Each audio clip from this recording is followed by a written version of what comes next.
Hey, I have those same exact napkins almost. That's a tablecloth. I know, but I have napkins like that, but mine have fleur-de-lis on them. What is a fleur-de-lis? Do you have those in Canada? Yeah, they're on the flag of Quebec. Yeah, and they're also on like the end of pikes, you know? What? A pike, a long spear stick that the guys in the Middle Ages used to carry. They have Oh. on the end, isn't a fleur-de-lis like a sharp pointed things? These red and white checkered tablecloths are very common in Italian restaurants. It looks like a tablecloth, which a lot of times you find these tablecloths like this, especially at an Italian restaurant where people spill a lot of sauce. They'll have a coated tablecloth. It'll have the material will be coated with like wax so that you can wipe it off.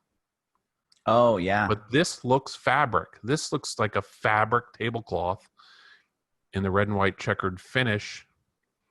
And I feel like you should be able to play checkers on it. Like there should be a section on the table for in between when you're not eating the buffet, you could play like a game of checkers. And the checkers should be pieces of zucchini or squash, not cooked, raw. Those would be the checker pieces. But I think it would be great to use that vegetable that most people don't like to eat in a way that made that vegetable feel like it was part of the buffet. Because there's plenty of stuff on the buffet that's there that never gets any attention. You know what I mean?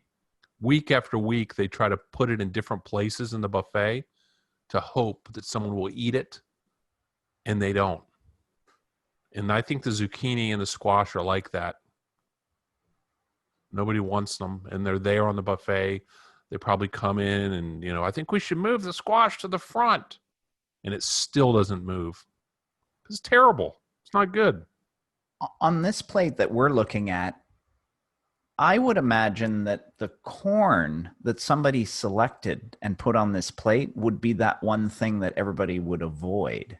It looks like these pieces of corn are decorative. They look like sunflowers. You could actually make this look more like a sunflower if you were to cut one of the meatballs in half and place it on top of the corn. You could make it look like a sunflower. Do you think those meatballs were previously in that cup?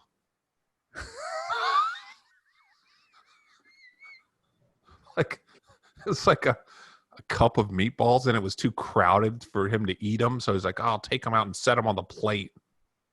Then he has that cup of sauce, like extra for like dipping, but it's a coffee mug. And look at the dried sauce on the sides. I think that's tomato soup. Well, that's the wrong type of, that's a coffee cup. It's not a soup cup. So if you wanted it to be a soup cup, you'd have a handle on the other side. That would be a cream soup cup used for drinking broths, not a coffee cup. So soup cups, handles on both sides. Cream soup cup. So a soup that doesn't have a lot of stuff in it, just a consomme or a broth. You can drink it with two hands. You don't want to waste anything. I don't know if I get soup at a buffet, though, especially tomato soup. The only time I ever get soup at a buffet is when I go to a Chinese buffet. I love the wonton soup. It's actually one of my favorite soups. I like that soup, too, with little crispy things you can sprinkle in it. Yeah.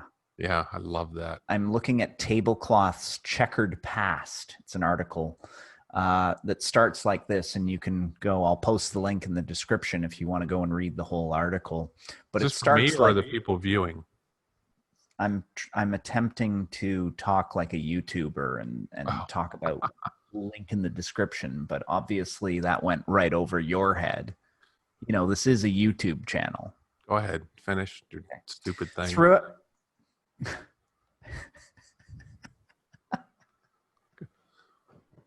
Come on, they're never going to get this far. You got to get it out. Throughout the 20th century, Red and white checkered tablecloths in restaurants sent clear messages to patrons. This restaurant is inexpensive, friendly, and unpretentious. Is that what the tablecloth means? The checkered tablecloth? Yeah. Whether ethnic or American, they suggested that the customer was in a homey place, either authentically old fashioned or old world. That's what the checkered tablecloth means. Old world, old fashioned, homey. So you feel like you're at home. But the funny thing is, in my home, we don't use tablecloths. I have napkins like this that feel old world and homey, but I don't have tablecloths like this. So, what era is this related to? How far back are they going? And is this still represent homey? Well, it said throughout the 20th century. Well, I don't know. I want to talk about that corn though. Go right ahead. Let's talk about the corn. So, that is like, do you think that's a quarter of an ear of corn? I want to say it's an eighth. An eighth of an ear. So the nice thing about that, and when you get corn, a whole ear of corn, you have to grab it from either side, and then you spin it like this, right? As you kind of feel like it's the one time when you get to feel as a human like a machine, right? Because you're eating that corn in a mechanized manner. You're turning it and you're chewing from side to side, eating all the corn. Well, this piece of corn, you're not going to get that same mechanized feeling of eating it because how do you even eat it? You can't get both hands on there. It's going to be so small and there's nothing even to grab. Did you see anything to grab? How would you grab that? You have to grab it with one hand, and then how do you eat it like this? I would say Sideways? what you would do is you would pinch it in the middle. Okay, using your Like fingernails, which are dirty. I don't know that corn's going to get eaten the way it needs to get eaten based on that size. You're going to grab it like this and hold it on so it's going to be perpendicular to your fingers. Draw a normal ear of corn. I'm going to draw the fingers first.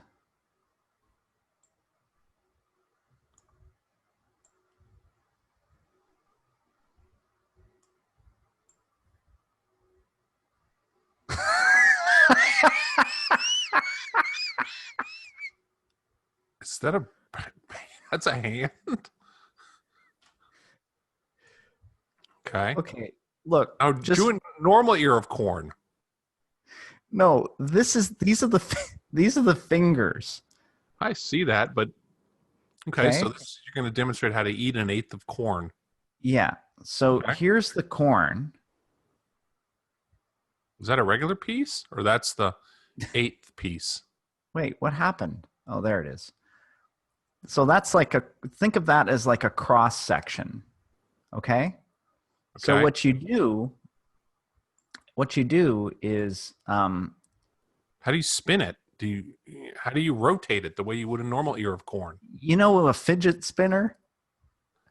Yeah, but you can't. The surface of the corn is wet. You can't really hit it with your other finger and get it to spin. It's because it's just it won't spin. You can't eat it. You can't eat it, and then you're eating it from a weird angle too. You're eating it up and down instead of sideways. Okay. Well, here's the person's mouth. Yeah. Right? Yeah.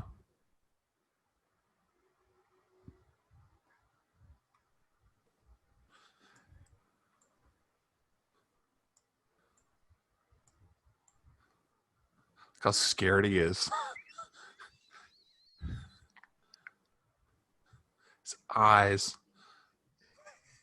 Is someone else feeding him the corn? Because his arm is never going to make its way back to his body the way this is drawn.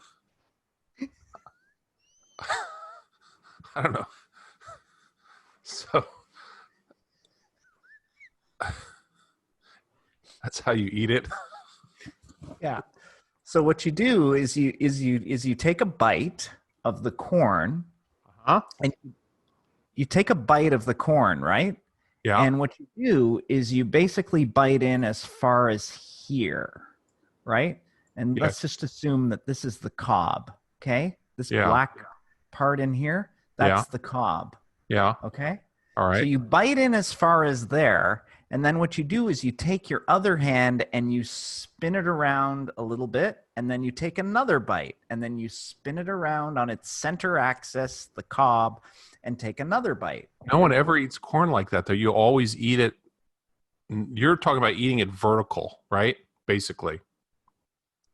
Uh, Yeah. yeah. The drawing, I'm not a very good drawer, so I was going to use the candles. So basically, you take the corn piece like this, okay? It's like circular like this, and there's corn all around, okay? Yeah. You take a bite, and then you spin it, take another bite, spin it, take another bite, and bite all the way around until all you have left is the cob in the center, and then you throw it away. All right.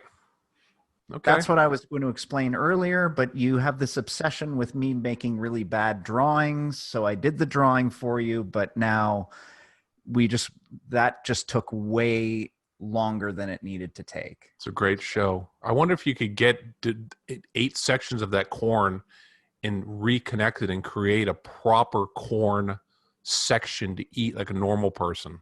You know what I mean? Like if there was a way, like a skewer, you could run through the center and skewer like 8 of them together Yeah. and make a regular, instead of having to eat that weird way that you just showed.